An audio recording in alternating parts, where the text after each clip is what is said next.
বিএনপির স্থায়ী কমিটির সদস্য ও ঢাকা ৮ আসন থেকে ধানের শীষের মনোনয়ন প্রত্যাশী মির্জা আব্বাসের পক্ষ থেকে গণসংযোগ ও লিফলেট বিতরণ। বিশেষ প্রতিনিধি মোহাম্মদ শাহাবুদ্দিনের রিপোর্টে বিস্তারিত। শুক্রবার বাদ জুম্মা পল্টন থানা বিএনপির যুগ্ম আহ্বায়ক নজরুল ইসলাম জুয়েলের নেতৃত্বে পল্টন পিডব্লিউডি মসজিদে সকল মুসল্লি ও গলির আশপাশে গণসংযোগ এবং বিএনপির ভারপ্রাপ্ত চেয়ারম্যান তারেক রহমান ঘোষিত রাষ্ট্র কাঠামো মেরামতের ৩১ দফা লিফলেট বিতরণ করা হয়।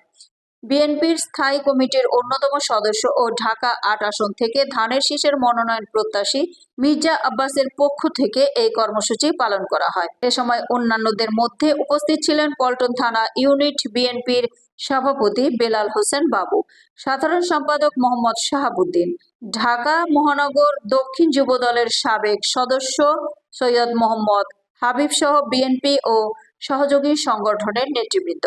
এ সময় পল্টন থানা বিএনপির যুগ্ম আহ্বায়ক নজরুল ইসলাম জুয়েল বলেন, সবাই ঐক্যবদ্ধ হয়ে জনগণের সাথে সুসম্পর্ক বৃদ্ধি করতে হবে, তবেই জনগণ ধানের শীষ মার্কায় ভোট দিয়ে ঢাকা ৮ আসনের অভিভাবক মির্জা আব্বাসকে বিপুল ভোটে বিজয়ী করবেন ইনশাল্লাহ।